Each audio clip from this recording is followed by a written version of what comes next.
Subscribe करें हमारे channel बाबुल इल्म को और बेल आइकॉन को भी प्रेस कर दें ताकि हमारी आने वाली वीडियोस का आपको बआसानी पता चल जाए। बिस्मिल्लाहिर्रहमानिर्रहीम। रब्बि इश्रह ली सदरी व यस्सिर ली अमरी वहलुल उक़्दतम मिन लिसानी यफ़क़हू क़ौली। जैसा कि आप सब जानते हैं कि हमने एक्सरसाइज 1.3 का आगाज़ किया हुआ है और हमने पिछली वीडियोस में पहले 10 सवालात को हल किया था। आज हम आगे चलते हैं, इस वीडियो में हम बाकी क्वेश्चंस को सीखेंगे। तो आप सब अपनी बुक के पेज नंबर 12 पे देख सकते हैं कि आपका सवाल शुरू हो रहा है 11वें सवाल से। कि सवाल जो है आपका, जो आपको स्क्रीन पे भी शो हो रहा होगा, वो है 2x⁴ plus x³ minus 6x² plus x plus 2 is equal to 0। तो आपके पास ये रेसिप्रोकल इक्वेशन की ही एग्जांपल के तौर पर एक सवाल है, उसी तरह का सवाल है। देखें, पावर x⁴ है, फिर 3, फिर 2, फिर 1, फिर 0। तो रेसिप्रोकल इक्वेशन की तरह का ही सवाल है ये। तो इसको हल करते हैं। जैसा कि मैंने आपको बताया था कि जो सवाल नंबर 10वीं में आपको समझाया था, क्योंकि वो सवाल नंबर 10 भी बिल्कुल इसी तरह का था, उसमें मैंने आपको समझाया था कि आपके पास जो इस तरह का सवाल हो तो आपके पास जो मिडल पावर इक्वेशन होती है उसको पूरी इक्वेशन से डिवाइड करवा देते हैं। जो मिडल पावर वेरिएबल होता है आपका, उस इक्वेशन से पूरी वेरिएबल को डिवाइड करवा देते हैं। अब आप देखें, इस इक्वेशन में आपके पास मिडल पावर वेरिएबल कौन सा है। मिडल पावर वेरिएबल का क्या मतलब है कि जो आपका जिस हाईएस्ट पावर जो होती है उसका हाफ जो पावर होगी वो आपको मिडल पावर वेरिएबल कहलाएगा। हाईएस्ट पावर देखें आपके पास क्या है, x⁴, उसकी हाफ क्या होगी, जाहिर सी बात है उसका हाफ x⁴ कहलाएगा। तो वही मिडल पावर वेरिएबल कहलाया जा रहा है। अब उस मिडल पावर वेरिएबल को आपने पूरी इक्वेशन से डिवाइड करवा देना है, यानी divided both sides by x का स्क्वायर, क्योंकि यही हमारे पास मिडल पावर वेरिएबल है। इसको हमने इक्वेशन के दोनों तरफ डिवाइड करवा देना है। तो यहाँ पे भी हम डिवाइड करवाते हैं। ये हो जाएगा 2x⁴ divided by x² plus x³ divided by x² minus 6x² divided by x² plus x divided by x² plus 2/x² is equal to 0। ये हमने x⁴ को हमने दोनों तरफ डिवाइड करवा दिया। अब क्या करते हैं, अब इसको सिंप्लीफाई करते हैं। देखें, ये x², ये कटेगा तो यहाँ पे बचेगा x⁴। ये x² जब इससे कटेगा तो यहाँ बचेगा खाली x। ये x² इस x² से कट गया। ये x² जब कटेगा इससे तो ये नीचे बच जाएगा खाली x। ये 2 ऊपर कोई वेरिएबल नहीं है, इसलिए खाली नीचे x² ही बचेगा। तो जो बच रहा है उसको हम इक्वेशन के तौर पर लिख देते हैं। तो वो हमारे पास हो जाएगा 2x² plus x minus 6 plus 1/x plus 2/x² is equal to 0। अब आपके पास ये एक इक्वेशन आ रही है जिसको हमने मोस्ट सिंप्लीफाई इक्वेशन कह सकते हैं। अब क्या किया था हमने, अब हमने जो हाईएस्ट पावर वाले वेरिएबल थे उनके जो टर्म्स थी उन टर्म्स को इकट्ठा किया था, और जो हाईएस्ट पावर छोटे वेरिएबल थे उनकी टर्म्स थी उनको इकट्ठा किया था, और कांस्टेंट था उसको एक तरफ लिया था। तो देखें, हाईएस्ट पावर वाली टर्म्स कौन सी हैं, x² और ये x², इन दोनों को टर्म्स हैं, इन दोनों को इकट्ठा करते हैं, यानी 2x² प्लस 2/x²। ये देखें, ये दोनों टर्म्स इकट्ठी हो गई। उसके बाद इससे लोएस्ट पावर वाली वेरिएबल कौन सी है, वो आपके पास देखें वो है x और 1/x। इन दोनों को इकट्ठा कर दें, यानी plus x plus 1/x minus 6 is equal to 0। अब आप देखें, इन दोनों में से देखें 2 कॉमन आ रहा है, तो 2 कॉमन ले लें। अंदर बच जाएगा x² प्लस 1/x² और प्लस ये हो जाएगा x plus 1/x minus 6 is equal to 0। अब आपके पास ये वो इक्वेशन बन गई है जिसमें से वेरिएबल्स को लेट करते थे। ठीक है, तो मैंने आपको जैसे शुरू से बताया हुआ कि हमने छोटे पावर वाले हमेशा वेरिएबल्स जो हो गए टर्म्स, उनको हमेशा y के इक्वल लेट करना है, यानी तीसरे वेरिएबल के इक्वल लेट करना है। तो हमारे पास देखें, छोटे पावर वाला वेरिएबल ये तो नहीं है, यही है। इस पूरी ब्रैकेट को यानी x प्लस 1/x को y के इक्वल सपोज कर लें, लेट कर लें। ये आपके पास इक्वेशन 1 आ गई। इसको आपने नाम दे दिया इक्वेशन नंबर 2 का। ठीक है, इसको हमने लेट कर लिया कि ये y के इक्वल है। अब हमने क्या किया था, हम करते थे squaring both sides. Squaring both sides करते हैं, तो इसका मतलब कि x plus 1/x is equal to y की तरह दोनों तरफ स्क्वेयर हो जाएगा। इसको हम चलते हैं अब यहाँ पे, यानी x प्लस 1/x का square is equal to y का स्क्वायर। ठीक है, अब इसका हमने दोनों तरफ क्या ले लेना है, स्क्वायर ले लेना था। तो ये देखें, ये तो वही फॉर्मूला ओपन हो रहा है ए प्लस बी के होल स्क्वायर का, तो वो क्या कहलाता है, A square plus 2 B plus B का स्क्वायर, यानी यहाँ ए यहाँ बी और दूसरी तरफ वाई स्क्वायर उसी तरह। ये एक्स इस एक्स से कट गया तो हमारे पास क्या बचा, x square plus 1/x² plus 2 is equal to y square. ये 2 यहाँ प्लस हो रहा है, इक्वल के इस तरफ चला जाएगा, माइनस हो जाएगा, और यूँ हमारे पास एक्स स्क्वायर प्लस 1/x² की जो वैल्यू आ जाएगी वो आ जाएगी वाई स्क्वायर माइनस 2। ये हमारे पास इक्वेशन नंबर 3। अब देखें हमारे पास ये इक्वेशन 3 आ गई, एक्स स्क्वायर प्लस 1/x की वैल्यू क्या आ गई, वाई स्क्वायर माइनस 2, और हमारे पास x प्लस 1/x की वैल्यू आ गई, वो आ गई y। इसको पुट करते हैं इक्वेशन नंबर 1 में, तो वही putting the values equation 3 and equation 2 in equation 1। जब आप देखें x प्लस 1/x की जगह आप यहाँ इक्वेशन में y पुट कर देंगे, और x स्क्वायर प्लस 1/x² की जगह हम इक्वेशन में वाई स्क्वायर माइनस 2 पुट कर देंगे। तो ये पुट कर दें तो ये देखें 2 इसी इक्वेशन का, एक्स स्क्वायर प्लस 1/x की जगह हमने क्या पुट करना है, वाई स्क्वायर माइनस 2। ये हो जाएगा Y square minus 2 is equal to नहीं sorry plus X plus 1/x की जगह हमने क्या पुट करना है, वाई पुट करना है। तो ये हो जाएगा यहाँ पे वाई माइनस 6 इक्वेशन का, और उसी तरह और इज इक्वल टू 0।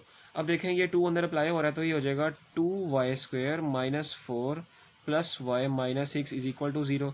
ये -4 और ये -6 ये दोनों क्या हो जाएंगे, ऐड हो जाएंगे, और हमारे पास क्या इक्वेशन बन जाएगी, 2y² plus y minus 10 is equal to 0। अब आपके पास ये वो इक्वेशन आई है जिसपे हम क्वाड्रेटिक फार्मूला अप्लाई करेंगे। क्वाड्रेटिक फार्मूला इसके ऊपर अप्लाई करेंगे और फिर हमारे पास इसका आंसर यानी y के मुताबिक इसका आंसर आएगा। तो यहाँ पे मैं क्वाड्रेटिक फार्मूला अप्लाई करता हूँ, y इज इक्वल टू, देखें हमारे पास quadratic formula minus B, minus formula का b की वैल्यू हमारे पास क्या है, वो है 1, यानी -1 plus minus square root b का स्क्वायर यानी 1 का स्क्वायर माइनस 4a हमारे पास क्या है, वो है 2, और c हमारे पास -10 है, ठीक है, होल डिवाइडेड बाय 2a हमारे पास 2 है। इसको हम सिंप्लीफाई करते हैं, तो ये मैंने स्क्वायर रूट के अंदर वाली टर्म्स को मैंने कैलकुलेटर में सिंप्लीफाई किया, तो हमारे पास क्या आंसर आ रहा है, 81 आंसर आ रहा है। इसका मतलब ये हो जाएगा y is equal to -1 plus minus √81 whole divided by 4। इसको मजीद सिंप्लीफाई करें तो यहाँ हमारे पास क्या आंसर देगा, y is equal to -1 plus minus √81 बराबर होता है 9 के, होल डिवाइडेड बाय 4। यहाँ से हमारे पास y की अब 2 वैल्यूज निकलेंगी। हम चलते हैं नेक्स्ट पेज के ऊपर, तो ये y की अब यहाँ से आपके पास 2 वैल्यूज आएंगी, इनको आप एक एक दफ़ा लदा कर लें, यानी यहाँ से एक दफ़ा प्लस में ले लें, यानी -1 प्लस 9 डिवाइडेड बाय 4, और एक दफ़ा इसको माइनस में ले लें, y is equal to -1 minus 9 divided by 4। ये हो जाएगा y इज इक्वल टू 9 में से 1 निकाले 8/4, और यहाँ से हमारे पास आ जाएगा -10 डिवाइडेड बाय 4। यहाँ से y की वैल्यू का हमारे पास आंसर आ जाएगा 2, और यहाँ से y की वैल्यू का हमारे पास आंसर आ जाएगा -5/2। ये हमारे पास y के 2 आंसर्स आ गए।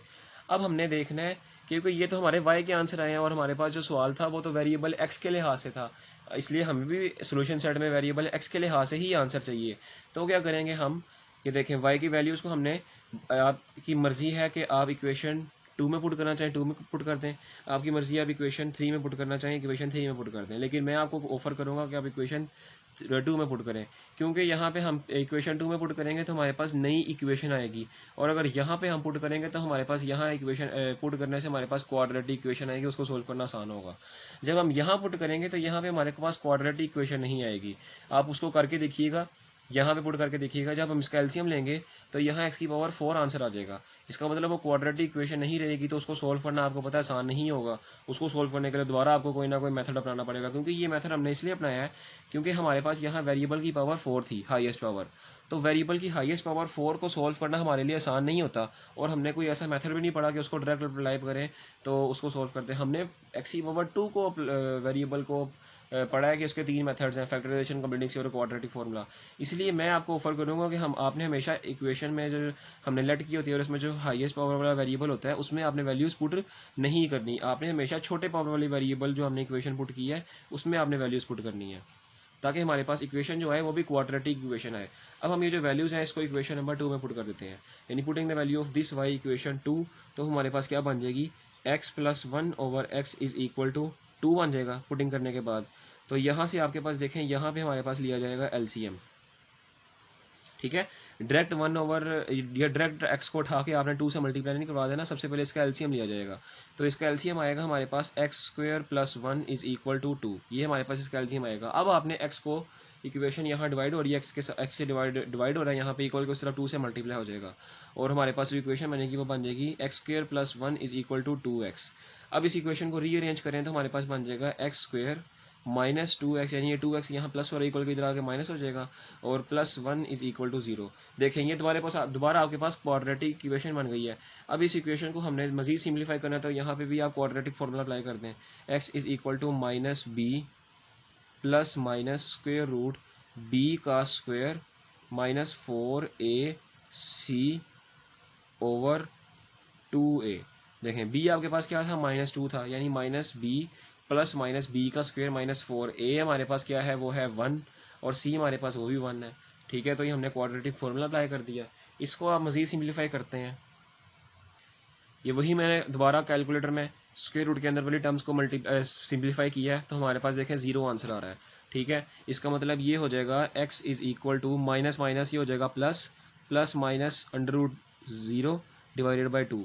यहाँ से हमारे पास देखें, अब ये तो चीज़ 0 हो जाएगी पूरी, क्योंकि अंडर रूट 0 का आंसर 0 और उस पर प्लस माइनस असर नहीं करते क्योंकि 0 न्यूट्रल होता है। इसका मतलब हमारे पास यहाँ से x की वैल्यू आ जाएगी 2/2 और यहाँ से हमारे पास x की वैल्यू का आंसर क्या आ गया, वो आ गया 1, ठीक है। तो ये हमारे पास एक वेरिएबल का आंसर आ गया है। अब बात करते हैं इसकी, इस वैल्यू की हम y को इस यानी इक्वेशन नंबर 2 में पुट करते हैं। तो इक्वेशन 2 आपके पास थी x plus 1 over x is equal to, y put कर देंगे तो y की वैल्यू हमारे पास है -5/2। दोबारा इसे इसका वही काम करना है, यहाँ पे इसका एलसीएम लिया जाएगा, एलसीएम आ जाएगा x और यहाँ ऊपर बन जाएगा x square plus 1 is equal to -5/2। अब देखें इक्वल के दोनों तरफ क्या है हमारे पास, इक्वल के दोनों तरफ हमारे पास फ्रैक्शंस है। तो फ्रैक्शन को मैंने आपको बताया कि जब इक्वल के दोनों तरफ फ्रैक्शन हो तो इसका एक ही मेथड है सोल्व करने का, बाय क्रॉस मल्टीप्लिकेशन मेथड। यानी 2 को यहाँ न्यूमिनेटर से मल्टीप्लाई करवा देंगे, -5 को इसके डिनोमिनेटर से मल्टीप्लाई करवा देंगे, तो मल्टीप्लाई करवा देते हैं, ये हो जाएगा 2 into x square plus 1 is equal to -5x। 2 को आप अंदर मल्टीप्लाई करवा दें, ये हो जाएगा 2x square plus 2 is equal to -5x।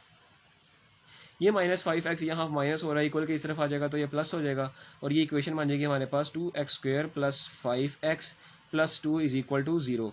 अब यूँ हमारे पास यहाँ भी एक क्वाड्रेटिक इक्वेशन आ गई है, इसको भी हम बाय क्वाड्रेटिक फॉर्मूला सोल्व करते हैं। तो इसमें मैं क्वाड्रेटिक फॉर्मूला अप्लाई कर रहा हूँ, x is equal to minus B plus minus square root B का square minus 4ac over 2a। देखें b हमारे पास है 5 और माइनस b हो जाएगा प्लस माइनस 5 का स्क्वायर माइनस 4a हमारे पास 2 है और c हमारे पास वो भी 2 है डिवाइडेड बाय 2a। तो यूँ अब इसको मैं कैलकुलेटर में सॉल्व करता हूँ। तो इसको मैंने कैलकुलेटर पे सॉल्व किया, आप देख सकते हैं स्क्रीन पे इसका आंसर क्या आ रहा है, 9 आंसर आ रहा है। तो यूँ हमारे पास इसको सिंप्लीफाई करने से हमारे पास क्या आंसर आएगा, x is equal to -5 plus minus square root 9 divided by 4, ये आंसर आ रहा है। तो यहाँ से अब हमारे पास x की दोबारा से दो वैल्यूज आ रही हैं, एक प्लस के लिहाज से एक माइनस के लिहाज से। उससे पहले आप √9 को भी सोल्व कर लें, तो वो क्या होगा, x is equal to -5 plus -3, क्योंकि √9 का आंसर हमारे पास क्या होता है, वो 3 होता है डिवाइडेड बाय 4। यहाँ से x की दो वैल्यूज आ गई, एक -5 प्लस 3 के लिहाज से यानी प्लस के लिहाज से वैल्यू आ गई और दूसरी आ गई x is equal to -5 -3 divided by 4। तो यहाँ से इसको सिंप्लीफाई करें तो हमारे पास आंसर आएगा x इज इक्वल टू -2/4, क्योंकि 5 में से 3 निकाले तो 2 बचता है और साइन जो हमारे पास है वो बड़ी रकम के साथ है, इसलिए नेगेटिव साइन 2 के साथ आएगा। तो इसको सिंप्लीफाई करें तो ये हो जाएगा -1/2।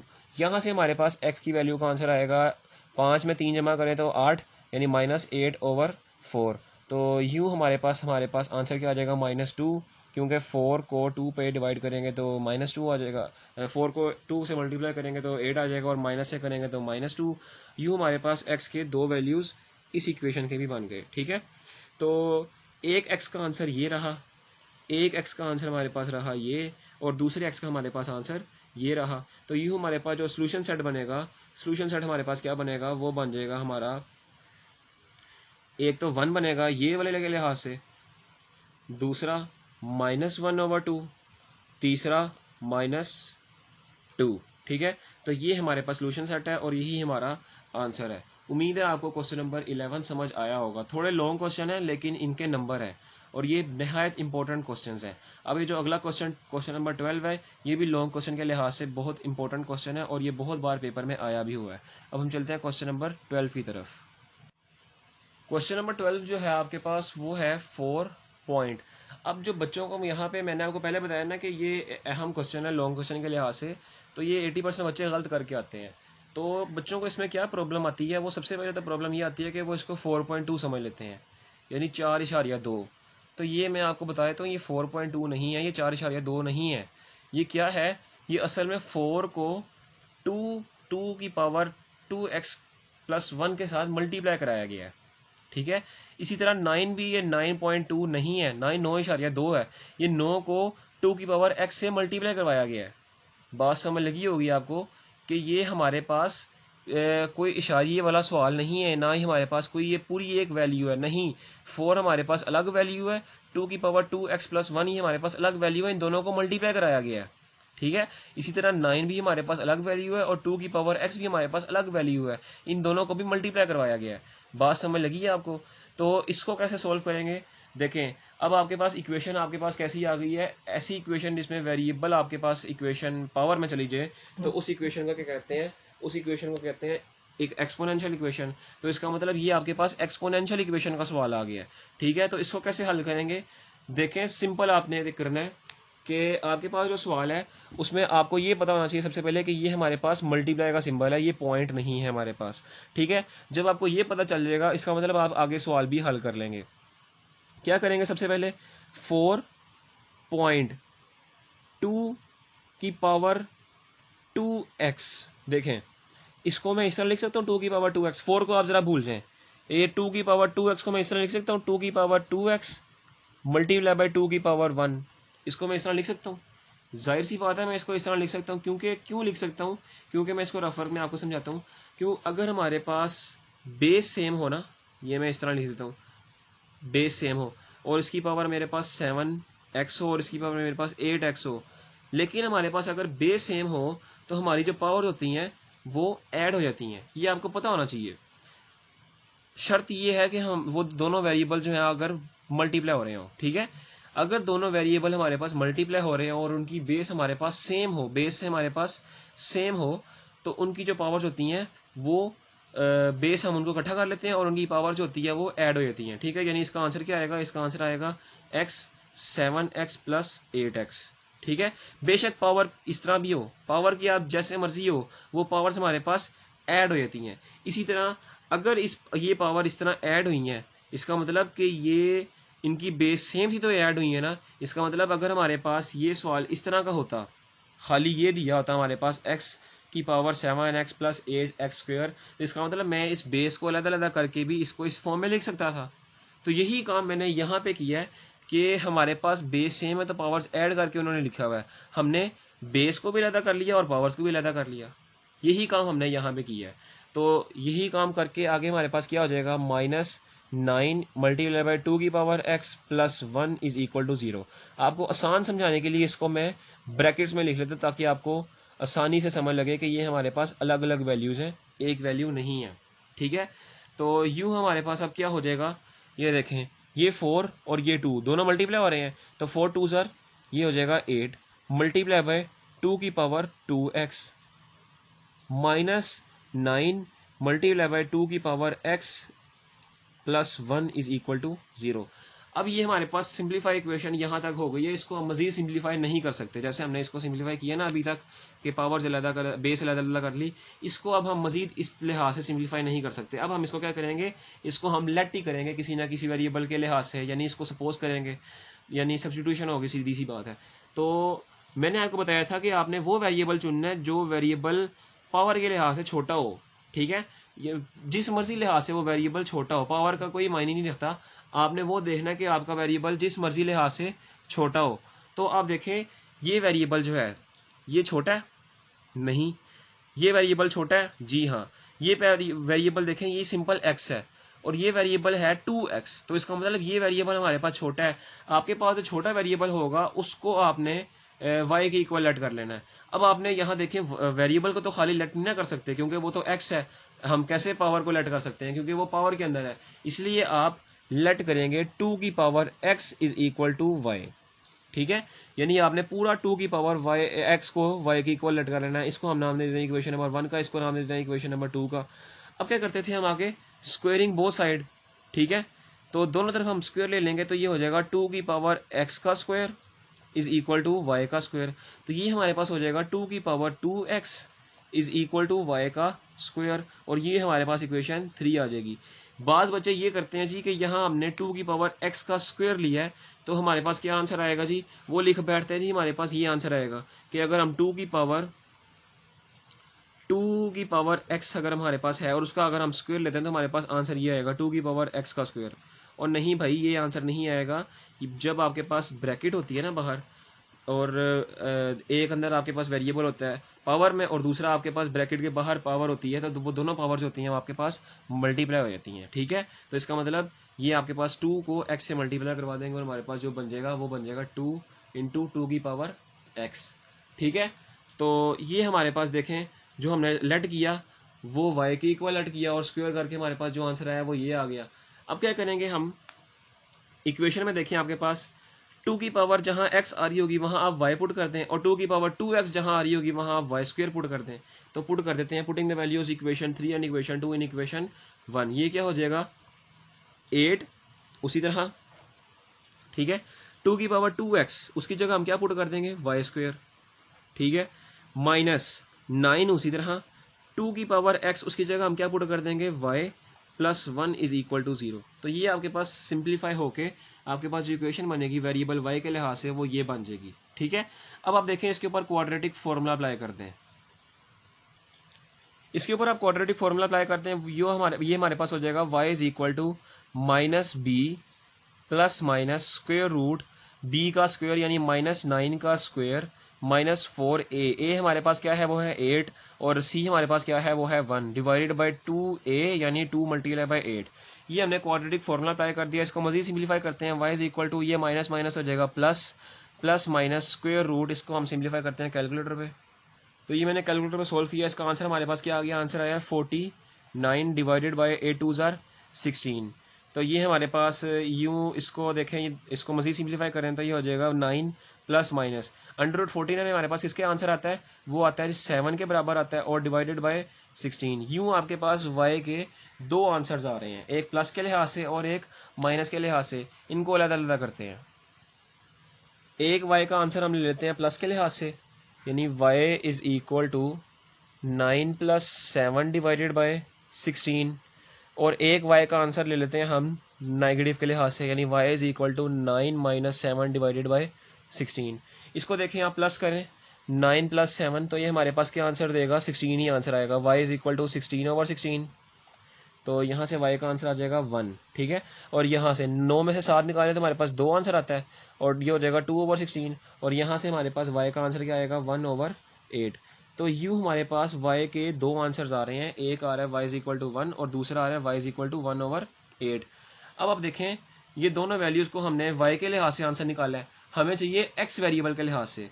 तो हम किस में पुट करें, हम इसको वैल्यूज़ को दोनों को बारी बारी इक्वेशन नंबर 2 में पुट करते हैं। ठीक है, तो putting the values of y, this values of y in equation 2। Equation 2 आपके पास है 2 की power x is equal to y।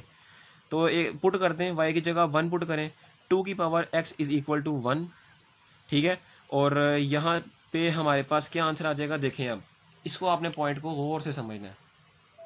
यहाँ से मैं x की वैल्यू कैसे निकालूं, क्योंकि हमें x की वैल्यू चाहिए। मैं यहाँ से x की वैल्यू यहाँ से आसानी से नहीं निकाल सकता। ठीक है, तो हमें ऐसा काम करना पड़ेगा कि हमें यहाँ पे कोई ना कोई तरीके को, किसी ना किसी तरीके के तहत हमें यहाँ पे, यानी यहाँ पे हमारे पास वेरिएबल क्या है, पावर में वेरिएबल है ना, तो यहाँ भी हमें ऐसा कोई काम करना पड़ेगा कि हमें कोई ना कोई तरीके से किसी ना किसी चीज़ को पावर में लेके जाना पड़ेगा। ठीक है, तो यहाँ मैं इसको क्या करता हूँ, आप देखें हमें 1 चाहिए, 1 हमारे पास आंसर है। इसका मतलब मैं जो भी करना पड़ेगा, मैं जिस तरीके से, मैं जैसे भी करूँगा, मैं जो भी करूँगा हम उसको इस तरह करेंगे कि उसको सोल्व करें तो हमारे पास उसका आंसर 1 आए। ठीक है। तो यहाँ पे मैं इसको इस तरह लिख सकता हूँ 2 की पावर 0, ठीक है। अब ये मैंने 2 की पावर 0 क्यों लिखा है और 2 की पावर ही 0 क्यों लिखा है, यहाँ पे ये दो सवाल बनते हैं कि हम एक ये कि मैंने इसको 2 की पावर 0 क्यों लिखा है और दूसरा ये कि हमें इसको 2 की पावर ही 0 क्यों लिखा है, कि वो 1 की पावर 0 क्यों नहीं लिखा, 3 की पावर 0 क्यों नहीं लिखा, ठीक है। तो ये दो सवाल हमारे पास बनते हैं और यहाँ पे भी 2 की पावर x उसी तरह। पहली बात, तो पहला सवाल था हमने कि यहाँ पे हमने 2 की पावर 0 क्यों ली है। तो आप बात याद रखें कि जिस मर्जी की पावर आप 0 लें उसका आंसर हमारे पास क्या आता है, उसका आंसर हमारे पास 1 आता है, ठीक है। आप चाहे x की पावर 0 लें उसका आंसर भी 1 आएगा, 0 की पावर 0 लें उसका आंसर हमारे पास भी 1 ही आएगा। लेकिन मैं करके देखता हूँ एक दफ़ा 0 की पावर 0 को, तो उसका पावर आपके पास देखें मैथ्स एरर आ रहा है, वो मैं आपको बता दूंगा कि किस तरह मैथ्स एरर आता है, ठीक है। लेकिन आप जिस मर्जी की पावर सिवाय 0 के जिस मर्जी वैल्यू की पावर आप 0 लें उसका आंसर हमारे पास 0 ही आता है, ठीक है। तो आपके पास ये बात तो क्लियर हो गई कि इसको हम अगर सोल्व करेंगे 2 की पावर 0 तो आपके पास आंसर क्या आएगा, 1 ही आएगा। आप इसको कैलकुलेटर में भी सोल्व करके देख सकते हैं, यानी 2 की पावर 0 तो हमारे पास क्या आंसर आ रहा है, 1 आंसर आ रहा है, ठीक है। तो ये तो आपको पता चलेगा कि सिवाय 0 के आप जिस मर्जी वैल्यू को अगर आप पावर 0 लें तो उसका आंसर 1 आता है। अब दूसरा सवाल आपके पास ये बनता है कि आपने 2 ही क्यों लिया, 2 की पावर 0 ही क्यों ली, 1 की पावर 0 भी तो ले सकते थे, उसका भी आंसर हमारे पास 1 आना चाहिए था। तो 2 की पावर 0 लेने का ये मकसद था ताकि हमारे पास दोनों तरफ बेस इक्वल के सेम हो जाए, यानी इक्वल के दोनों तरफ हमारे पास बेस सेम हो जाए। अगर बेस सेम होगी तो हम पावर को भी कंपेयर करके सेम कर देंगे, ठीक है। इसलिए हमने दोनों तरफ यानी यहाँ पे 2 की पावर 0 लिया है। बात समझ लग गई आपको। तो इस पॉइंट को अगर आपको समझ नहीं लगी तो आप वीडियो को दोबारा से यहाँ से शुरू करें जहाँ से मैंने आपको समझाना शुरू किया है और इस पॉइंट को समझें ताकि आपके पास इस पॉइंट को आपका समझ लगे, ठीक है। अब देखें ये दोनों तरफ बेस हमारे पास सेम है तो हम यहाँ लिखेंगे कि as base are same, as base are same then compare the powers, या एक्सपोनेंट्स, पावर्स लिख लें या एक्सपोनेंट्स लिख लें, ठीक है। तो जब आप लिखेंगे ये तो इस यूं आप पावर्स को आप कंपेयर करेंगे तो हमारे पास x का आंसर क्या आ जाएगा, वो आ जाएगा 0। यहाँ से हमारे पास x का आंसर 0 आया। उम्मीद है आपको ये पॉइंट बासानी समझ आया होगा, लेकिन किसी बच्चे को भी अगर ये समझ नहीं आया तो वीडियो को ज़रा दोबारा से देखें जहाँ से मैंने समझाना शुरू किया ताकि वो आपको पॉइंट दोबारा समझ लगे। यही मैं पॉइंट आपको इसके लिहाज से दोबारा समझाता हूँ, ठीक है। अब देखें यहाँ से तो हमारे पास x का आंसर 0 आ गया। अब ये वैल्यू के लिहाज से हम x का वैल्यू निकालते हैं। तो जो हमने वैल्यू पुट करनी है इसको इक्वेशन 2 में पुट करना है और इक्वेशन 2 हमारे पास क्या है, वो है 2x = 0। तो यहाँ पे हम वैल्यूज पुट कर देते हैं, y की वो हो जाएगा 2x, y में पुट करनी है तो यहाँ से 2 की पावर x = y की वैल्यू हमारे पास आ रही है 1/8। अब दोबारा से आपने क्या करना है, कोई ऐसा काम करना है कि हमारे पास यहाँ इसकी जो वैल्यू है उसको हम पावर में लेके जा सकें, ठीक है। तो यहाँ पे देखें मैं इसको कर देता हूँ 2 की पावर x तो उसी तरह रहेगा, यहाँ पे मैं इसको इस तरह कर देता हूँ कि ये हो जाएगा हमारे पास, इसको मैं कर देता हूँ 1, तो क्योंकि 1 को हम छेड़ नहीं सकते, 1 उसी तरह डिवाइडेड बाय 2 की पावर मैं कर देता हूँ इसको 3। तो 2 की पावर 3 करने से हमारे पास देखें 8 ही आंसर आता है, ठीक है। तो आपने हमेशा उन चीज़ों को करना है कि हमारे पास एक पावर हमारे पास वही रहे यानी आंसर यही आए, और दूसरा बेस आपने सेम करनी है किसी ना किसी तरह, ठीक है। तो बेस देखें मैंने 2 बेस सेम कर दी है।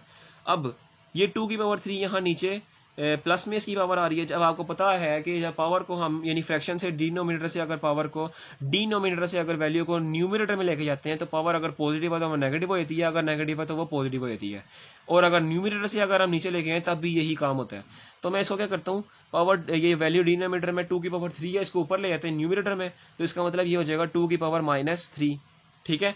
तो यूँ हमारे पास देखें बेस भी आपके पास 2 आ रही है और पावर भी आपके पास कोई ना कोई आ गई है।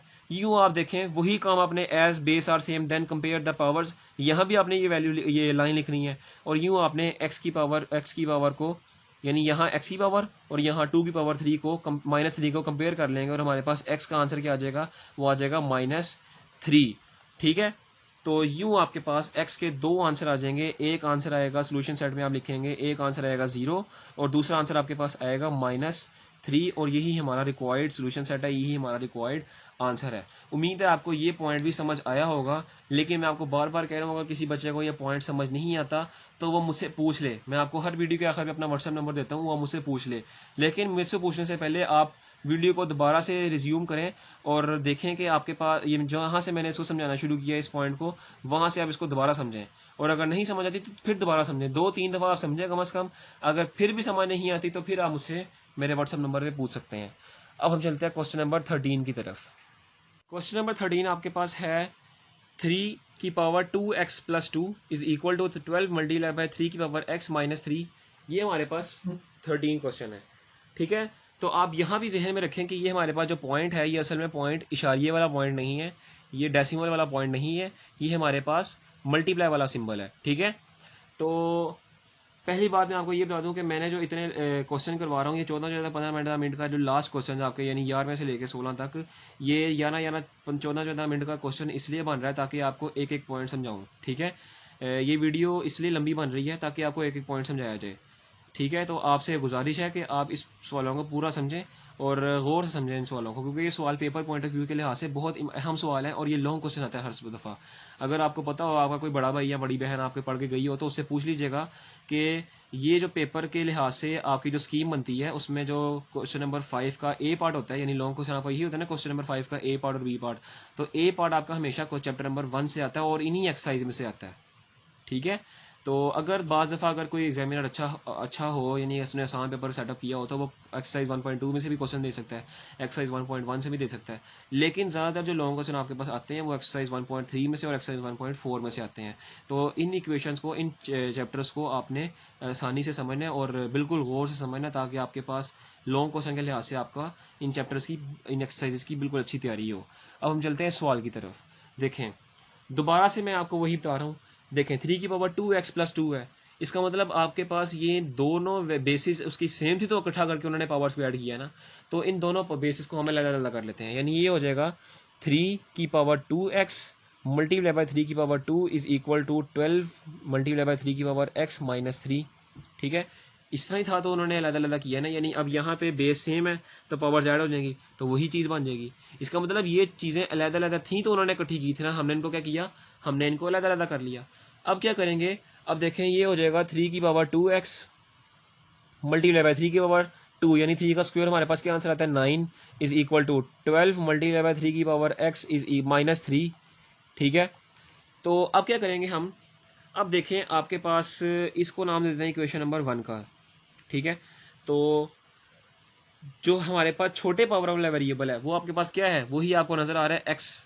ये हमारे पास छोटा वेरिएबल है क्योंकि इसके साथ हमारे पास वेरिएबल 1 है, और ये हमारे पास हाईएस्ट पावर वेरिएबल है क्योंकि इसके साथ हमारे पास कोफिशिएंट जो है वो क्या है 2 है, ठीक है। तो जो छोटा पावर वाला वेरिएबल है, छोटे कोफिशिएंट वाला वेरिएबल है, वो हमारे पास x है। उसके जो हमारे पास नंबर है, उसकी जो टर्म है उसको हम y की इक्वलेंट कर लेंगे, यानी सपोज कर लेंगे कि 3 की पावर x जो है वो हमारे पास है y। इसको हमने नाम दिया इक्वेशन नंबर 2 का। अब इसकी तरफ दोनों तरफ स्क्वायर ले लेंगे, यानी स्क्वेयरिंग बोथ साइड्स, तो ये हो जाएगा 3 की पावर x का square is equal to y का स्क्वायर। ये हो जाएगा आपके पास 3 की power 2x is equal to y का स्क्वायर, और ये हमारे पास इक्वेशन नंबर 3 आ गई। अब क्या करेंगे हम, putting the values equation 2 and equation 3 in equation 1, ठीक है। जहां जहां 3 की पावर 2x आएगा इक्वेशन में वहां आप y स्क्वायर पुट कर दें, और जहां 3 की पावर x आएगा वहां y पुट कर दें। तो ये क्या हो जाएगा, देखें 3 की पावर 2x आ रहा है, इसका मतलब यहाँ पुट कर दें y square multiply by 9 is equal to 12। उसी तरह 3 की पावर x आ रहा है, वहां पुट कर दें y माइनस 3, ठीक है। अब देखें ये इक्वेशन आपके पास, ये वाई स्क्वायर मल्टीप्लाई बाय 9 हो रहा है, इसको मैं इस तरह लिख सकता हूँ 9y स्क्वायर, ठीक है, is equal to 12y minus 3। अब इस इक्वेशन को रीअरेंज कर दें तो ये 12y माइनस 3 इधर प्लस माइनस हो रहा है, इधर आके माइनस प्लस हो जाएगा, और यूँ हमारे पास लिखा जाएगा 9y square minus 12y plus 3 is equal to 0। अब आपके पास ये वो इक्वेशन आई है जिसके ऊपर आप क्वाड्रेटिक फॉर्मूला अप्लाई करेंगे और आपका आंसर आएगा y के लिहाज से, और फिर आप इसको वैल्यूज को इक्वेशन 2 या 3 में पुट करेंगे, ठीक है। तो हम चलते हैं इसको नेक्स्ट पेज के ऊपर। तो जो हमारे पास क्वाड्रेटिक फॉर्मूला अप्लाई होगा वो होगा y is equal to minus B plus minus B का स्क्वायर यानी माइनस 12 का स्क्वायर माइनस 4, ए हमारे पास है 9 और सी हमारे पास है 3 डिवाइडेड बाय 2a, ठीक है। ये हमारे पास हमने क्वाड्रेटिक फॉर्मूला इसके ऊपर अप्लाई कर लिया और मैं कैलकुलेटर पे इसकी वैल्यू निकालता हूँ, वो हमारे पास आएगी, तो वो हमारे पास आ रही है जी 36। तो यहाँ से हमारे पास हो जाएगा y इज इक्वल टू, ये माइनस माइनस हो जाएगा +12 plus minus square root 36 divided by 9 2 ज़ार 18, ठीक है। तो अब इसके पास देखें, ये आपके पास हो जाएगा 12 प्लस माइनस √36 हमारे पास इसके बराबर होता है, वो होता है 6 के बराबर डिवाइडेड बाई 18। यहाँ से हमारे पास y की दो वैल्यूज आ जाएंगी, एक प्लस के लिहाज से और एक माइनस के लिहाज से, उनको अलग अलग कर लें। y is equal to 12 plus 6 divided by 18 और यहाँ y is equal to 12 minus 6 divided by 18। यहाँ से 12 में 6 जमा करें 18, y is equal to 18 by 18, ठीक है। और ये हो जाएगा y इज इक्वल टू 1। यहाँ से y इज इक्वल टू 12 में से 6 माइनस करें तो 6 ही आंसर आता है, 6/18। यहाँ से y का वैल्यू का आंसर आ जाएगा 6/18 का आंसर आ जाएगा 1/3, यानी कटिंग होके 1/3 आंसर आ जाएगा, ठीक है। तो यहाँ से हमारे पास y के दो आंसर्स आ गए।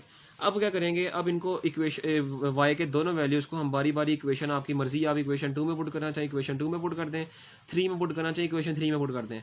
तो मैं इसको putting the values of this y in equation 2 में पुट करता हूँ मैं, क्योंकि हमने एक ही तरीका रखा हुआ है कि हमने जो भी वैल्यूज आएंगी y की, उसको हमने छोटे पावर वाले वेरिएबल में उस इक्वेशन जो होगी, वो लेट की होगी, उसमें हमने पुट करना है। बड़े पावर में हम पुट शुरू से नहीं कर रहे, तो हम छोटे में पुट करेंगे।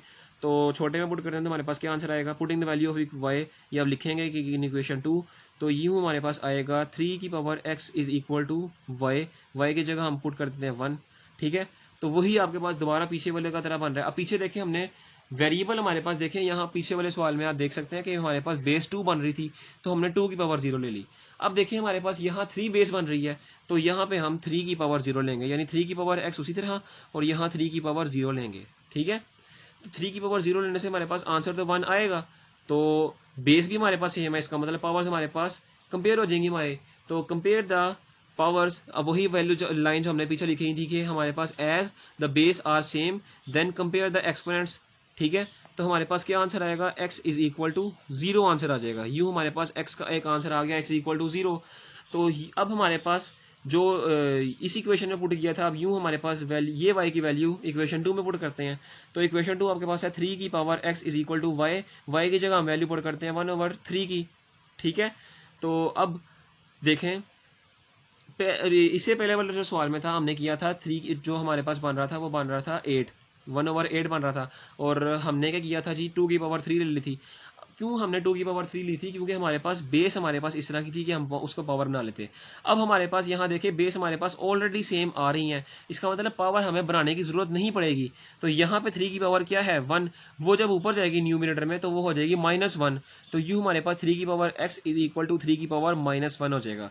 क्योंकि बेस सेम थी हमारे पास, इसलिए हमें इसको मजीद सिंप्लीफाई करने की जरूरत ही नहीं पड़ी।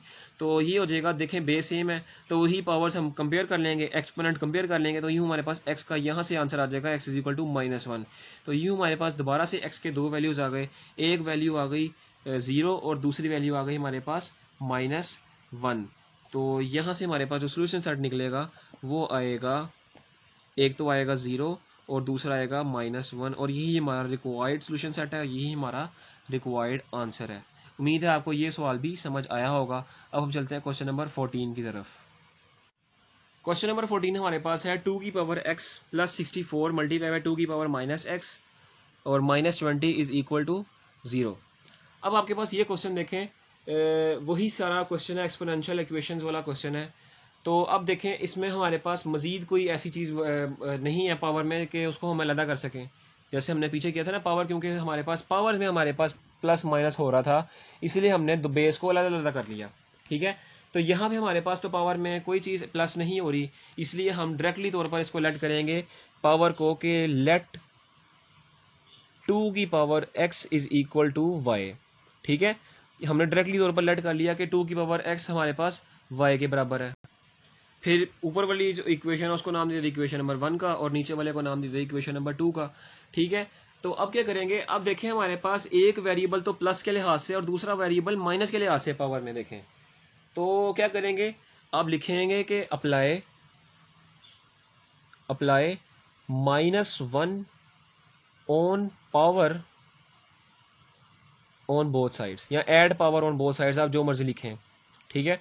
तो क्या होगा, टू की पावर माइनस एक्स हो जाएगा यहाँ पे, क्योंकि हमने -1 को अप्लाई कर दिया है दोनों तरफ, यानी मल्टीप्लाई करवा दिया। अप्लाई करने का मतलब यही होता है, मल्टीप्लाई करवा दिया है। इसका मतलब यहाँ पे पावर में इस वाले लेफ्ट हैंड साइड में पावर के साथ -1 मल्टीप्लाई हो जाएगा, हो जाएगा टू की पावर -x।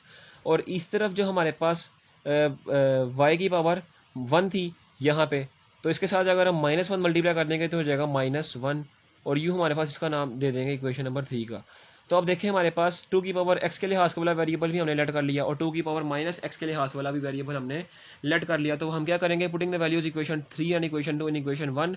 तो टू की पावर x हमारे पास जहाँ जहाँ आएगा इक्वेशन में, वैसे तो एक जगह ही आ रहा है, तो जहाँ आएगा उसकी जगह हम क्या पुट कर देंगे, उसकी जगह हम y पुट कर देंगे, प्लस 64 उसी तरह मल्टीप्लाई बाय टू की पावर -x। टू की पावर -x की जगह हम क्या पुट करेंगे, y की पावर -1 और -20 इज इक्वल टू 0। ये इक्वेशन आ गई आपके पास। इस इक्वेशन में आपके पास देखें हाईएस्ट पावर वाला वेरिएबल आपके पास 1 आ रहा है, उसके बाद -1 है, फिर y की पावर 0 आ रही है। ये -1 को हम क्या करते हैं, डिनोमिनेटर में y को ले जाते हैं। तो क्यों हमारे पास क्या करेंगे, क्योंकि हमारे पास पावर जो होगी वो पॉजिटिव हो जाएगी। ये हमारे पास हो जाएगा 64 divided by y, -20 is equal to 0। क्योंकि ये हमारे पास y की पावर माइनस थी, इसको हम डिनोमिनेटर में ले गए तो हमारे पास y की पावर क्या थी, 1 हो गई। ठीक है, उसके बाद देखें इसका एलसीएम हो रहा है, ये तो हम ले लेंगे इसका एलसीएम, y इसका एलसीएम आ जाएगा। तो यहाँ पे आपके पास देखें एलसीएम के तौर पर यहाँ 1 है और यहाँ भी हमारे पास 1 है। डिनोमिनेटर को डिनोमिनेटर से डिवाइड करेंगे, हमारे पास y आंसर आएगा, और y को आप न्यूमिनेटर से मल्टीप्लाई करा देंगे तो हमारे पास ये हो जाएगा y² प्लस डिनोमिनेटर को डिनोमिनेटर से डिवाइड किया, y से कट गया और 1 आगे बचेगा। 1 को हम 64 से मल्टीप्लाई कर देंगे तो ये हो जाएगा 64 ही आंसर आएगा। -1 को डिवाइड किया डिनोमिनेटर y से तो हमारे पास आंसर आया y, और y को 20 से मल्टीप्लाई किया तो ये हो जाएगा -20 y इज इक्वल टू 0। ये y यहाँ डिवाइड हो रहा है, इक्वल की उस तरफ जाकर 0 से मल्टीप्लाई होगा और वो 0 ही हो जाएगा, क्योंकि 0 से कोई भी टर्म मल्टीप्लाई होती है तो वो 0 कर देती है। और इसको इक्वेशन को रीअरेंज कर लेंगे तो हमारे पास हो जाएगा y² -20 y plus 64 is equal to 0। अब हम इसके ऊपर क्वाड्रेटिक फॉर्मूला अप्लाई करते हैं, और क्वाड्रेटिक फॉर्मूला हमारे पास होगा y is equal to -b यानी -20 प्लस -b का स्क्वायर यानी -20 का स्क्वायर -4a। a हमारे पास क्या है, 1 है a, और c हमारे पास 64 है, डिवाइडेड बाय 2a। a हमारे पास 1 है। ठीक है, अब कैलकुलेटर पे इसको मैं सिंप्लीफाई करता हूँ, तो आपको स्क्रीन पे नजर आ रहा होगा, मैंने इसको कैलकुलेटर में सॉल्व किया है। तो हमारे पास क्या आंसर आ रहा है, 144 आंसर आ रहा है। ठीक है, तो इसको मैं यहाँ पे मजीद कर लिख देता हूँ, y is equal to minus minus ये हो जाएगा प्लस। ठीक है, इसको मैं ज़रा ऊपर कर देता हूँ पेज को, +20 प्लस माइनस √144 डिवाइडेड बाय 2। तो यहाँ से इसको मजीद सिंप्लीफाई करते हैं तो ये हो जाएगा 20 प्लस माइनस √144 का आंसर हमारे पास क्या आता है, वो आता है 12 डिवाइडेड बाय 2। यहाँ से y की हमारे पास दो वैल्यूज आएंगी और उनको हम बारी बारी सिंप्लीफाई करते हैं। तो देखें y की आपके पास एक वैल्यू प्लस के लिहाज से है, दूसरी वैल्यू माइनस के लिहाज से है, दोनों को अलग अलग करते हैं। y is equal to 20 plus 12 divided by 2 और y is equal to 20 minus 12 whole divided by 2। यहाँ से y की वैल्यू का क्या आंसर आएगा, वो आएगा हमारे पास y is equal to 22 divided by 2, और यहाँ से y इज इक्वल टू हमारे पास क्या आंसर आएगा 8 डिवाइडेड बाई 2। यहाँ पे थोड़ी गलती हो गई, यहाँ पे 22 नहीं आंसर आएगा, यहाँ पे आएगा 32, क्योंकि 20 में जमा हो रहा है, मैंने 2 में सॉरी करके कर दिया, मैंने समझा कि ये 20 प्लस 2 है। यहाँ पे देखें 20 प्लस 12 है तो यहाँ पे आएगा 32। ठीक है, तो y इज इक्वल टू 32/2 और y इज इक्वल टू 8/2। यहाँ से y का आंसर हमारे पास आ जाएगा y इज इक्वल टू 16, क्योंकि 2 को 16 से मल्टीप्लाई कर हमारे पास 32 आंसर आता है, और यहाँ से y का आंसर आएगा 4। ठीक है, हाँ यूँ हमारे पास y की अब दो आंसर्स आ गए हैं, जिसको जो हमने अब देखें आपकी अपनी मर्जी है कि आप इक्वेशन 2 में पुट करना चाहें इक्वेशन 2 में पुट कर दें इस वाली में, या इक्वेशन 3 में पुट करना चाहें इक्वेशन 3 में पुट कर दें। तो यहाँ से मैं, क्योंकि हम वही काम कर रहे हैं, इक्वेशन 2 में पुट करते हैं। तो putting the value of this value of y in equation 2, तो वो देखें 2 की power x is equal to 16। y की वैल्यू की जगह हम क्या पुट करेंगे 16, क्योंकि वो 16 ही हमारे पास y की ये वाली वैल्यू आई है। अब देखिए 16 को मैं क्या लिखूं कि हमारे पास बेस भी सेम हो जाए और वैल्यू भी पावर में चली जाए। तो मैं 16 को ये लिख देता हूं 2 की पावर 4। ठीक है ना, ये देखें 2 की पावर x उसी तरह, और यहाँ मैं इसको लिख देता हूँ 2 की पावर 4। 2 की पावर 4 क्यों लिखा? क्योंकि हमारे पास बेस भी सेम हो गई और हमारे पास पावर में भी आंसर आ गया। तो 2 की पावर 4 करने से हमारे पास 16 ही असल में आंसर आता है। तो 16 को मैं इस तरह लिख सकता हूँ 2 की पावर 4। यूं हम क्या करेंगे, वही लिखेंगे आपके कंपेयर द, कि पहले तो लिखेंगे कि as the base are same then compare the exponents on both sides. तो हमारे पास x का ये हमारे पास आंसर आ जाएगा x इज इक्वल टू 4। ठीक है, तो एक x का आंसर आ गया 4। दूसरी तरफ हमारे पास y इज इक्वल टू 4 है, उसको भी आप इक्वेशन 2 में उसकी वैल्यू पुट कर दें। तो इक्वेशन 2 में वैल्यू पुट करेंगे 2 की power x is equal to y की जगह आप पुट कर देंगे 4। अब मैं 4 की जगह क्या करूँ कि हमारे पास बेस सेम और y भी पावर में चले जाए, तो वो मैं कर देता हूँ 2 की power x is equal to 2 का स्क्वायर। इस तरह मैं कर देता हूँ, तो देखिए हमारे पास बेस भी सेम आ गई, वैल्यू भी पावर में चली गई। तो यहाँ से हमारे पास x का आंसर क्या आया, वो आएगा 2। यूँ हमारे पास x के दो आंसर्स आ गए हैं, एक आ रहा है 4 और एक आ रहा है 2, और हमारे पास जो सोल्यूशन सेट बनेगा वो भी बनेगा 4 और 2। यही हमारा रिक्वायर्ड सोल्यूशन सेट है और यही हमारा रिक्वायर्ड आंसर है।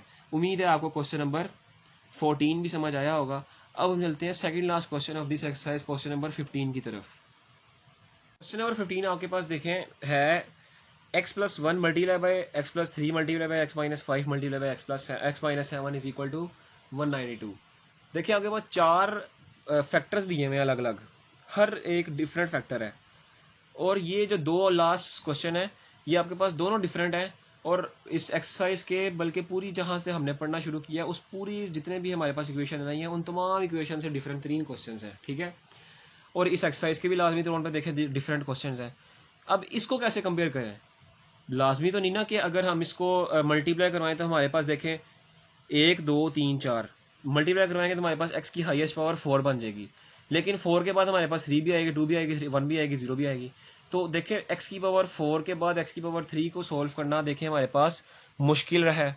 ठीक है, और इसको सोल्व करना आसान भी नहीं है क्योंकि वो बहुत बड़ी इक्वेशन बन जाएगी और उसको हल करना क्योंकि आसान नहीं होगा। तो क्या करें इसको करने के लिए, कंपेयर किस तरह करें इसको, कैसे फैक्टर्स को कंपेयर करें?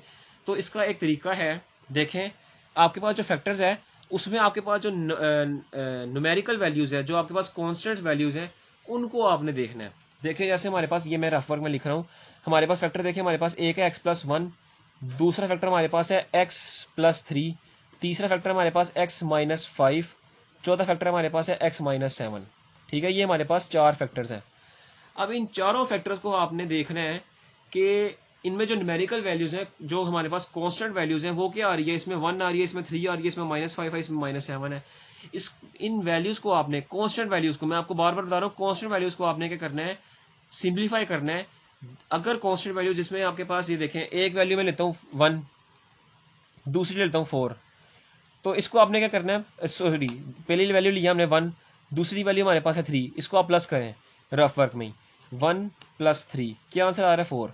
अब देखें इन दोनों वैल्यूज को हमने क्या किया, प्लस किया है, 4 आंसर आ रहा है। अब हमने इन दोनों को भी प्लस करना है, तो अगर हमारे पास आंसर 4 आएगा तो हमने इन दोनों फैक्टर्स को हमने मल्टीप्लाई करवा देना, यानी इन दोनों फैक्टर को मल्टीप्लाई करवा देना, इन दोनों को फैक्टर को मल्टीप्लाई करवा देंगे। अगर आपके पास आंसर सेम आएगा तो देखें हमारे पास एक -5 है यहाँ पे और एक है -7, तो मेरे पास -4 आंसर नहीं आ रहा, मेरे पास आंसर कुछ अलग ही आएगा, -12 आंसर आएगा।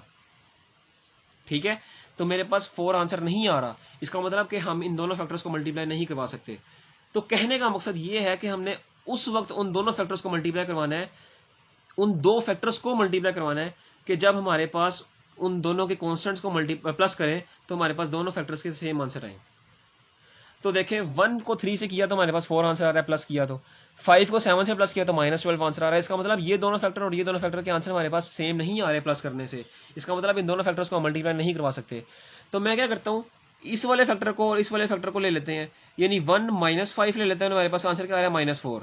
ठीक है, और इस वाले फैक्टर को और इस वाले फैक्टर को प्लस कर देते हैं, यानी 3 -7, इसके लिए -4 आंसर आ रहा है। इसका मतलब आप इस वाले फैक्टर को इस वाले फैक्टर से मल्टीप्लाई करेंगे और इस वाले फैक्टर को इस वाले फैक्टर से मल्टीप्लाई करेंगे, क्योंकि उन दोनों के हमारे पास कांस्टेंट वैल्यू के आंसर हमारे पास सेम आ रहे हैं। ये पॉइंट आपको उम्मीद है समझ लगा होगा। क्या किया हमने उन फैक्टर्स को मल्टीप्लाई करवाना जिनके हमारे पास न्यूमेरिकल यानी कांस्टेंट वैल्यूज को प्लस करने से हमारे पास सेम आंसर है। तो इस वाले फैक्टर को मल्टीप्लाई करवाएंगे, क्योंकि इसको देखें 1 को माइनस करें +5 से तो -4 आंसर आ रहा है, और इस वाले फैक्टर को और इस वाले फैक्टर को मल्टीप्लाई करवाएंगे, क्योंकि 3 को माइनस करें 7 से तो अब भी हमारे पास -4 आंसर आ रहा है। जब आपके पास ये दोनों फैक्टर्स के प्लस या माइनस करने से आपके पास सेम आंसर आ जाए, तो आपने उन्हीं दोनों फैक्टर्स को आपने मल्टीप्लाई भी करवा देना है। उन दोनों फैक्टर्स को मल्टीप्लाई करवाने से क्या होगा वो हम आगे देखते हैं कि क्या होगा इन दोनों फैक्टर्स को मल्टीप्लाई करवाने से।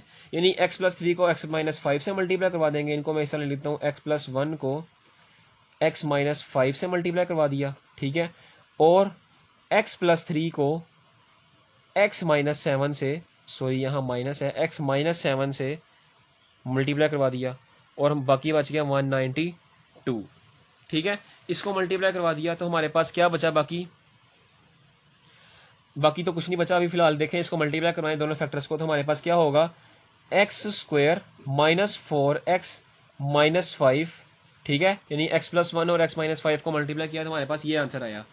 और दूसरा x+3 और x-7 को मल्टीप्लाई करवाएंगे तो हमारे पास क्या आंसर आएगा, x² - 4x - 21 = 192। अब देखें इन दोनों फैक्टर्स को हमने क्यों इकट्ठे करके मल्टीप्लाई कराया, तो एक हमारे पास यही आंसर आएगा कि हमारे पास इन दोनों को क्यों मल्टीप्लाई कराया, क्योंकि इन दोनों को मल्टीप्लाई करवाओ और इन दोनों को मल्टीप्लाई करवाओ तो हमारे पास जो पहली दो टर्म्स आ रही हैं दोनों इक्वेशंस की, वो दोनों सेम आ रही हैं। x² - 4 x² - 4 ये दोनों सेम आ रही हैं। इन दोनों के सेम इसलिए करने का मकसद ये था ताकि हम आसानी से इसको y की इक्वल लेट कर लें, ठीक है। अब इसको नाम दे इक्वेशन नंबर 1 का। अब लेट कर लें आप कि x² - 4x जो है वो y की इक्वल है, इसको नाम दे दें इक्वेशन 2 का, ठीक है। अब इन पूरी इक्वेशन में जहाँ जहाँ x² - 4x आ रहा होगा वहाँ y पुट कर दें। तो जब y पुट करेंगे यानी putting value equation 2 and equation 1, तो ये हो जाएगा y - 5 और y - 21 = 192। अब देखिए आपके पास दो फैक्टर्स बन गए। इन दोनों को मल्टीप्लाई जब आप करवाएंगे तो आपके पास एक क्वाड्रेटिक इक्वेशन आएगी, ठीक है। तो एक क्वाड्रेटिक इक्वेशन आएगी, उसको मल्टीप्लाई करवाएं तो ये हो जाएगा y² - 26y - 87 = 0। ये आपके पास वो इक्वेशन आई है जिसको हम मजीद क्वाड्रेटिक इक्वेशन से यानी क्वाड्रेटिक फॉर्मूला से सिंप्लीफाई करेंगे। तो इसको आप सिंप्लीफाई करें तो ये आपके पास बन जाएगी इक्वेशन। तो क्वाड्रेटिक फॉर्मूला अप्लाई करेंगे तो ये हो जाएगा y = -b ± b का स्क्वायर यानी -26 का स्क्वायर -4ac। a हमारे पास है 1 और c हमारे पास है -87, ठीक है, डिवाइडेड बाय 2a, ठीक है। अब इसको मैं मजीद सिंप्लीफाई करता हूँ कैलकुलेटर पे। यार ये 87 है, ये ज़रा 87 है तो इसको देख लीजिएगा। अब मैं इसको कैलकुलेटर पे सिंप्लीफाई करता हूँ तो सिंप्लीफाई करने से हमारे पास आंसर आएगा y = -++26 ± स्क्वायर रूट। इसको मैंने कैलकुलेटर पे सिंप्लीफाई किया तो हमारे पास क्या आंसर आ रहा है, 1024 डिवाइडेड बाय 2, ठीक है। और इस 1024 का हम अंडर रूट लेते हैं तो हमारे पास क्या आंसर आएगा जी, दोबारा लेते हैं, 1024 का वो आएगा 32, ठीक है। तो यहाँ से y का हमारे पास आंसर आ जाएगा 26 ± 32 डिवाइडेड बाय 2। यूँ हमारे पास y के दोबारा से दो आंसर आ रहे हैं, एक प्लस के लिहाज से और एक माइनस के लिहाज से। तो इसको सिंप्लीफाई करते हैं मजीद। तो ये वाली y की दोनों वैल्यूज़ को हमने एक दफ़ा प्लस के लिहाज से लिख लिया और एक दफ़ा y माइनस के लिहाज से लिख लिया। तो यहाँ से y का आंसर आएगा जी 58 डिवाइडेड बाई 2 और यूँ y का आंसर आ जाएगा 29। और यहाँ से हमारे पास y का आंसर आएगा जी -6 डिवाइडेड बाई 2 और यूँ y का आंसर आ जाएगा -3। तो ये y के हमारे पास दो आंसर्स आ गए, ठीक है। अब क्या करना है हमें, असल में तो चाहिए वेरिएबल x के लिहाज से आंसर। तो जो हमारे पास इक्वेशन 2 हमने कंप्लीट की थी ना, उसमें हम y का वैल्यू पुट कर देते हैं। तो putting the value of this y in equation 2, तो यूँ हो जाएगा x² - 4x, ये देखें x² - 4x उसी तरह, और y की जगह पुट कर दें 29, ठीक है। तो यहाँ से आपके पास दोबारा से क्वाड्रेटिक इक्वेशन आ जाएगी x² - 4x - 29 = 0। इसके ऊपर मजीद क्वाड्रेटिक फार्मूला अप्लाई करें, वो हो जाएगा x = -b ± b का स्क्वायर यानी -4 का स्क्वायर -4a और c डिवाइडेड बाय 2a, ठीक है। इसको मैं कैलकुलेटर में मजीद सिंप्लीफाई करता हूँ। स्क्वायर रूट वाले अंदर वाली की वैल्यू का हमारे पास आंसर आ जाएगा 132 और इसका स्क्वायर रूट का लेते हैं तो इसका आंसर हमारे पास क्या आएगा स्क्वायर रूट आंसर, तो हमारे पास 2√33 आंसर आ रहा है। तो लिखते हैं ये हो जाएगा x is equal to minus minus plus 4 plus minus 2√33 divided by 2। ऊपर से देखिए आपके पास 2 कॉमन आ रहा है तो ये हो जाएगा x इज इक्वल टू 2, अंदर बच गया 2 प्लस माइनस स्क्वायर रूट 33, यूं आपके पास ये हो जाएगा डिवाइडेड बाय 2, ये 2 इस 2 से कट जाएगा और x की वैल्यू हमारे पास आ जाएगी x is equal to 2 plus minus square root 33। यूं हमारे पास x की दो वैल्यूज आ गई यहाँ से, एक प्लस के लिहाज से और एक माइनस के लिहाज से। अब हम चलते हैं इस वैल्यू के लिहाज से हम x का आंसर निकालते हैं, तो वही वैल्यू इसको पुट कर देते हैं इक्वेशन 2 में। इक्वेशन 2 आपके पास क्या है, वो है एक्स स्क्वायर माइनस 4x, ये देखें आप देख सकते हैं, इज इक्वल टू y की जगह पुट कर दें -3। ठीक है, अब इसको आप मजीद सिंप्लीफाई करते हैं तो ये हो जाएगा, ये क्वाड्रेटिक इक्वेशन बन जाएगी, ये हो जाएगा x square minus 4x plus 3 is equal to 0। ठीक है, तो इसको आप देखें, ये वही क्वाड्रेटिक फॉर्मूला इसके ऊपर अप्लाई करें, x is equal to minus B plus minus B का स्क्वायर यानी -4 का स्क्वायर माइनस 4a और c हमारे पास है 3 डिवाइडेड बाय 2a, और इसको भी मैं कैलकुलेटर पर सिंप्लीफाई करता हूँ और इसका आंसर हमारे पास आ जाएगा स्क्वायर रूट के अंदर वाली वैल्यू का आ जाएगा 4। ठीक है, तो इसको मजीद सिंप्लीफाई करते हैं, हो जाएगा x इज इक्वल टू ये माइनस माइनस प्लस 4 हो जाएगा प्लस माइनस √4, ठीक है, डिवाइडेड बाय 2। इसको मजीद सिंप्लीफाई करते हैं तो ये हो जाएगा 4 प्लस माइनस 2 डिवाइडेड बाई 2। एक आपके पास प्लस के लिहाज से इसका आंसर आएगा यानी x is equal to 4 plus 2 divided by 2, और एक आएगा माइनस के लिहाज से x is equal to 4 minus 2 divided by 2। यहाँ से आपके पास आंसर आ जाएगा 4 प्लस 2 6 और 6 डिवाइडेड बाई 2 3, तो यहाँ से x का आंसर आ जाएगा 3, और यहाँ से x का आंसर 4 माइनस 2 2 और 2 डिवाइडेड बाई 2 1, तो यहाँ से x का आंसर 1 आ गया और यूँ वहाँ से x का आंसर 3 आ गया, और हमारे पास जो सोल्यूशन सेट बनेगा वो हमारे पास होगा 2 प्लस माइनस √33 और दूसरा 3 और 1, ये हमारे पास सोल्यूशन सेट बनेगा और यही हमारा रिक्वायर्ड आंसर है। उम्मीद है आपको क्वेश्चन नंबर 15 भी समझ आया होगा। अब हम चलते हैं अपने एक्सरसाइज के लास्ट क्वेश्चन, क्वेश्चन नंबर 16 की तरफ, जिसका भी बिल्कुल सेम मेथड है इसी तरह का। लास्ट क्वेश्चन आपके पास जो है क्वेश्चन नंबर 16 वो भी यही है, x minus 1 multiply by x minus 2 multiply by x minus 8 multiply by x plus 5 plus 360 is equal to 0। अब उन दोनों फैक्टर्स को जैसे हमने पीछे किया था, उन दोनों फैक्टर्स को आपने मल्टीप्लाई करवाना है जिसका आपके पास कॉन्स्टेंट्स को आप प्लस या माइनस करें तो आपका दोनों चारों फैक्टर्स का आंसर सेम आए। तो देखें, मैं पहले -1 को -2 से करता हूँ, तो मेरे पास क्या आंसर आ रहा है -3, यानी -1 -2 क्या आंसर आ रहा है मेरे पास -3, और -8 को +5 करता हूँ तो मेरे पास क्या आंसर आ रहा है वो भी -3। इसका मतलब दोनों तरतीब में है, दोनों फैक्टर्स को आप मल्टीप्लाई यहाँ भी मल्टीप्लाई करवा दें इस तरह दोनों फैक्टर्स को, और इस दोनों फैक्टर्स को भी हम मल्टीप्लाई करवा दें तो आपकी जो पहली दो वैल्यूज आएंगी दोनों की वो सेम आएंगी। ठीक है, तो यहाँ पे आप मल्टीप्लाई करवा दें x-1 को x-2 से और x-8 को x+5 से। x-1 को x-2 से मल्टीप्लाई कराएंगे तो आपके पास आंसर आएगा जी x² -3x + 2, और x-8 को x+5 से मल्टीप्लाई करवाएंगे तो हो जाएगा x² -3x -40 plus 360 is equal to 0। ठीक है, तो ये आपके पास देखें पहली दोनों टर्म्स आपके पास इस वाले सवाल में पहली दोनों टर्म्स आपकी सेम आ रही हैं, इसको नाम दे दें इक्वेशन नंबर 1 का, और पहली दोनों टर्म्स सेम आ रही हैं तो उसको लेट कर लें कि लेट x² -3x, क्योंकि यहाँ भी सेम आ रही है और यहाँ भी सेम आ रही है, इसको y के इक्वल लेट कर लें, इसको नाम दे दें इक्वेशन नंबर 2 का। जब आप इसको y के इक्वल लेट कर लेंगे तो आपके पास देखें कि अब जहाँ जहाँ इक्वेशन में x² -3x आ रहा होगा वहाँ आप y पुट कर दें, तो इक्वेशन में जहाँ जहाँ x² -3 आ रहा है 3x आ रहा है वहाँ y पुट कर दें तो ये हो जाएगा y + 2, क्योंकि यहाँ भी y पुट आ जाएगा और +2 मल्टीप्लाई बाय यहाँ भी y आ जाएगा और ये हो जाएगा y -40 plus 360 is equal to 0।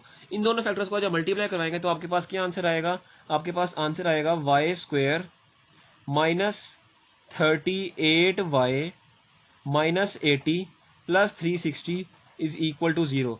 80 में से 360 माइनस करेंगे तो आपके पास आंसर आ जाएगा y² -38y plus 280 is equal to 0। अब आपके पास ये क्वाड्रेटिक इक्वेशन आ गई है, क्वाड्रेटिक इक्वेशन बन गई है y वेरिएबल के लिहाज से। इस पे आप क्वाड्रेटिक फॉर्मूला अप्लाई करें तो ये हो जाएगा y is equal to minus B plus minus square root b का स्क्वेयर यानी -38 का स्क्वेयर -4। a हमारे पास 1 है और c हमारे पास है 280 डिवाइडेड बाय 2a। ठीक है, क्वाड्रेटिक फॉर्मूला अप्लाई कर दिया। अब मैं इसको कैलकुलेटर में सोल्व करता हूँ। स्क्वायर रूट वाली वैल्यू को कैलकुलेटर में सोल्व करने से हमारे पास क्या आंसर है 324 और यहीं पे इसका स्क्वायर रूट भी ले लेते हैं तो हमारे पास क्या आंसर आएगा 18। ठीक है, तो हमारे पास y की वैल्यू का क्या आंसर आ रहा है, y is equal to minus minus plus 38 plus minus 18 divided by 2। यूँ हमारे पास y की अब दो वैल्यूज आ रही हैं, एक प्लस के लिहाज से, यहीं पे इसको करते हैं y is equal to 38 plus 18 divided by 2 यानी एक प्लस के लिहाज से, और एक वैल्यू आंसर y की आ रही है माइनस के लिहाज से 38 माइनस 18 डिवाइडेड बाई 2। ठीक है, यहाँ से आपके y के दो आंसर्स निकलेंगे। अब हम चलते हैं नेक्स्ट पेज की तरफ। तो ये देखें, ये हो जाएगा y, इसके a के लिहाज से निकालते हैं तो 38 प्लस 18 ये हो जाएगा 56। y is equal to 56 divided by 2 और यहाँ पे y is equal to 38 minus 18 तो ये हो जाएगा y is equal to 20 divided by 2। ठीक है, तो यहाँ से y का हमारे पास आंसर आ जाएगा y इज इक्वल टू 28 और यहाँ से y का आंसर आ जाएगा y इज इक्वल टू 10। ठीक है, अब ये दो आंसर्स आ गए y के। ठीक है, अब हम पुट करते हैं इसको, दोनों वैल्यूज़ को हम पुट करते हैं इक्वेशन नंबर 2 में, और इक्वेशन 2 आपको मुलाहिजा नज़र आ रही होगी कि वो है x square minus 3x is equal to y.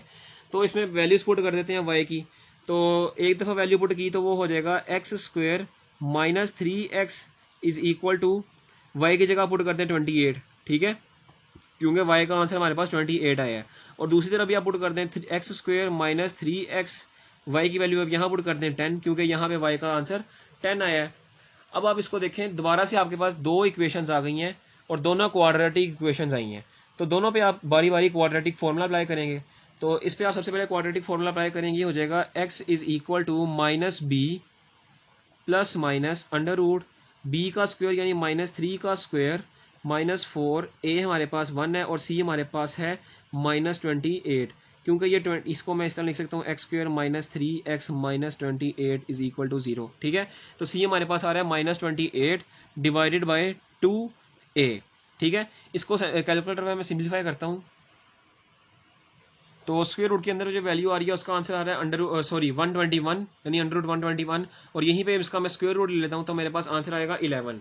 ठीक है, और यहाँ से इसको मजीद सिंप्लीफाई करते हैं, ये हो जाएगा minus minus plus 3 plus minus 11 divided by 2। तो यहाँ से x की दो वैल्यूज आ गई, एक प्लस के लिहाज से x is equal to 3 plus 11 divided by 2 और एक माइनस के लिहाज से x is equal to 3 minus 11 divided by 2। और इसको सिंप्लीफाई करें तो आपके पास आंसर आएगा x इज इक्वल टू 11 में 3 प्लस किए ये हो जाएगा कितना 14, और वो 14 को डिवाइड करें 2 पे और यूँ x का आंसर आ जाएगा 7। ठीक है, और यहाँ पे 11 में माइनस करें 3 तो आपके पास क्या आंसर आएगा 8 आंसर आएगा, और 8 को डिवाइड करते हैं आप 2 से तो वो आपके पास आंसर आ जाएगा x इज इक्वल टू 4। यूँ आपके पास y इज इक्वल टू 28 के लिहाज से x की दो वैल्यूज आई हैं, एक आई है x इज इक्वल टू 7 और दूसरी आई है x इज इक्वल टू 4। अब आप चलते हैं इस इक्वेशन की तरफ, इसको आपको क्वाड्रेटिक फॉर्मूला अप्लाई करें। तो क्वाड्रेटिक फॉर्मूला अप्लाई करने से पहले इक्वेशन को रीअरेंज कर लें, x square minus 3x minus 10 is equal to 0। इसके ऊपर क्वाड्रेटिक फॉर्मूला अप्लाई करते हैं, x is equal to minus B plus minus B का स्क्वायर यानी -3 का स्क्वायर -4। a हमारे पास 1 और c हमारे पास -10 डिवाइडेड बाय 2a। ठीक है, और इसको आप सिंप्लीफाई करें कैलकुलेटर पे तो ये आपके पास हो जाएगा अंडर रूट -3 का square -4 multiply by 1 multiply by -10 और ये आपके पास आ जाएगा 7। तो इसको मज़ीद सिंप्लीफाई करें, minus minus +3 plus -7 divided by 2।